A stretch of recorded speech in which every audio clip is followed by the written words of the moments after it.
Colors channel के नए show डोरी का प्रमोशन करने लखनऊ पहुंची प्रसिद्ध अभिनेत्री सुधा चंद्रन, जहां पर मीडिया कर्मियों से उन्होंने शो के और अपने किरदार को लेकर की बातचीत। बहुत लंबा सफ़र रहा है। मैं आई हूँ इंडस्ट्री में 85 में नाचे बेटी के ज़रिए, मेरी पहली फिल्म थी। अब 85 टू 2024 में कदम रखने जा रहे हैं। बहुत लंबा सफ़र रहा है, बट ऐसा भी नहीं कहूँगी कि हमेशा मैंने सक्सेस ही देखा है। काफ़ी फेलियर्स भी मैंने देखे। 7 साल बिना काम के मैं घर में बैठी रही, बट इस उम्मीद के साथ कि हमारा भी वक्त आएगा। सो वो वक्त आया भी टेलीविज़न के ज़रिए, टेलीविज़न के माध्यम से, क्योंकि जब हमारे पास काम नहीं था तब कहीं किसी रोज़ हमने किया। और रमोला सिकंद, आज भी इतने सालों के बाद भी लोग मुझे रमोला सिकंद के नाम से जानते हैं, पहचानते हैं। उसके बाद तो फिर कलर्स टीवी के जो एक ब्रांड फ्रेंचाइजी निकला है नागिन, जिसमें मैं आई और लोगों का दिल मैंने जीत लिया। एंड देन अगेन कलर्स पे डोरी के साथ एक नए किरदार में कैलाशी ठाकुराइन बनकर मैं आई हूँ। तो एक काफ़ी लंबा सफ़र रहा है, बट खुशी की बात यह है कि अक्सर लोग नेगेटिव कैरेक्टर्स को पसंद बिल्कुल नहीं करते, बट जब मैंने नेगेटिव किया है, एक ऐसा कैरेक्टर बना है कि people love to hate me. मुझसे नफ़रत करना उन्हें बेहद पसंद आता है और वो इंतज़ार करते रहते कि कब ये कैरेक्टर किसी के घर में जाकर कलेश मचाएगी या घर को तोड़ेगी। And but this is different. Dori जिस कैरेक्टर के साथ मैं आई वो बहुत डिफरेंट है, क्योंकि ये घर को तोड़ने वाली औरत नहीं है, अपने सिद्धांतों पर चलने वाली एक औरत है। और ऐसा भी नहीं है कि कैलाशी ठाकुराइन जैसी औरत हमारे समाज में नहीं है, वो आज भी है। मतलब आज भी जब बच्चा पैदा होता है, हम जितने भी पढ़े लिखे क्यों ना हो, सबसे पहला सवाल हम ये पूछते हैं कि लड़का हुआ है या लड़की। हम कभी ये नहीं पूछते कि क्या लड़की हुई है। तो ये एक जो सोच है आज भी प्रिवेलेंट है, और इस चीज़ को और इस सोच को तोड़ने के लिए कलर्स का एक पहल है कि हम जब तक ऐसे सीरियल्स लेकर नहीं आएंगे तब तक हम लोगों की सोच को हम नहीं बदल पाएंगे।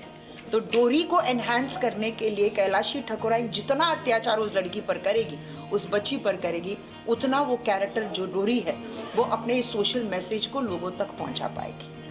मैम, बनारस के बुनकरों की कहानी इसमें दिखाई गई है, तो आपको क्या लग रहा है कि कुछ बुनकरों का भी कुछ फायदा होगा, जो उनकी अपनी समस्याएं हैं वो स्क्रीन पे सामने आएंगी? इसमें वही समस्याओं के साथ हम डील कर रहे हैं, जहाँ पर अक्सर ये होता है कि मेहनत वो करते हैं और फिनेंशियल लाभ कोई और उठाता है।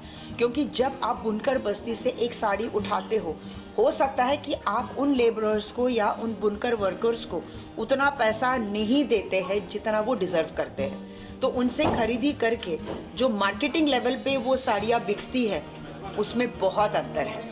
तो ये एक ऐसा सीरियल है which is also a voice for the बुनकर्स, जहाँ पर उनकी समस्याएं या जो उन्हें लूट लिया जा रहा है आज की तारीख में। हालांकि लूट शब्द बहुत ही डिग्रेडिंग शब्द मुझे लग रहा है, बट उनकी जो मेहनत है उसे एक्सप्लॉइट किया जा रहा है।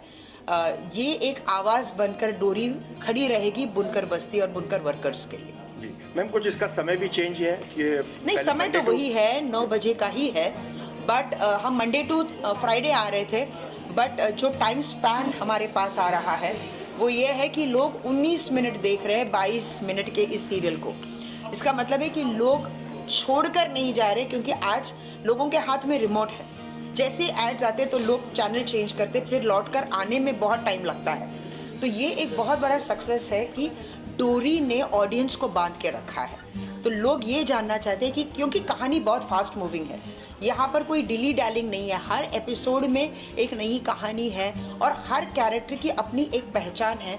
जैसे कि गंगा है, गंगा की अपनी एक कहानी, और पहली बार हम टेलीविज़न में देख रहे हैं, अक्सर देखते हैं कि माँ बेटी की कहानी चलती है, सास बहू की कहानी चलती है, लेकिन यहाँ पहली बार एक पिता और एक बेटी का जो प्यार है, जो एक अनडिफाइंड लव है, वो जो हम कभी एक्सप्रेस नहीं करते। शायद मैं भी अपने पिता से कभी ये नहीं कह पाए कि वो मेरे लिए कितने मायने रखते थे, और उन्होंने मेरी ज़िंदगी में इतना, मतलब जितना भी बदलाव आया है उसमें उनका योगदान कितना था, वो शायद उनके जाने के बाद ही हमने रियलाइज़ किया है। तो ये एक ऐसी कहानी है जो एक पिता और बेटी की बहुत ही खूबसूरत अनकंडीशनल लव जिसे कहते हैं, उसका एक जर्नी आप देखेंगे।